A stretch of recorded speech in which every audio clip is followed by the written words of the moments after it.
Headlines प्रायोजक राजयोग paints, आनंद तुमचा, रंग आमचा.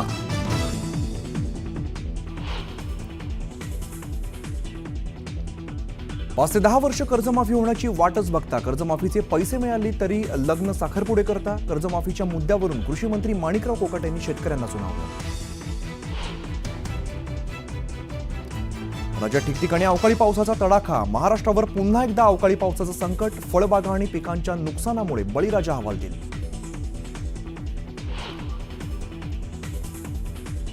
पुण्यातील गर्भवती महिला मृत्यू प्रकरणाची मुख्यमंत्री फडणवीसांकडून गंभीर दखल. रुग्णालयातील घटना असंवेदनशील.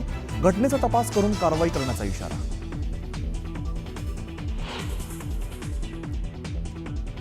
पुण्यातील दीनानाथ मंगेशकर रुग्णालयाला आरोग्य विभागाची नोटीस. 24 तासात अहवाल सादर करण्याचे निर्देश.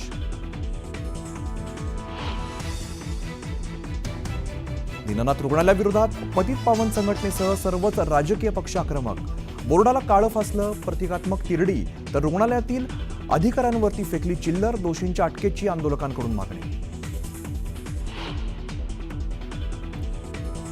अश्विनी नर्सिंग होमची तोडफोड करणाऱ्या भाजप महिला कार्यकर्त्यांवरती दंगलीचा गुन्हा दाखल. तोडफोड करणं भाजप महिला पदाधिकाऱ्यांना भोवलं.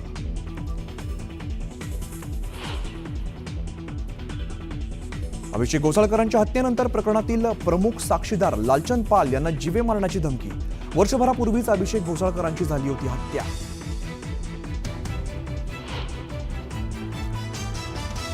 मराठी सक्तीच्या मुद्द्यावरून गुणरत्न सदावर्तेंकडून राज ठाकरेंसह पदाधिकाऱ्यांची तक्रार. सदावर्तेंनी मुंबई पोलीस आयुक्तांची घेतली भेट.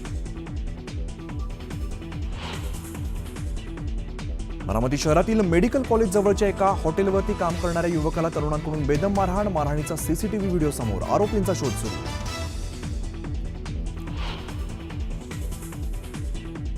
रामनवमी निमित्ताने मांस विक्री दुकानं राहणार बंद. 5 एप्रिलला दुपारी 12 ते 6 एप्रिलला मध्यरात्री 1 पर्यंत विक्री बंद. कल्याण डोंबिवली मनपाचे आदेश.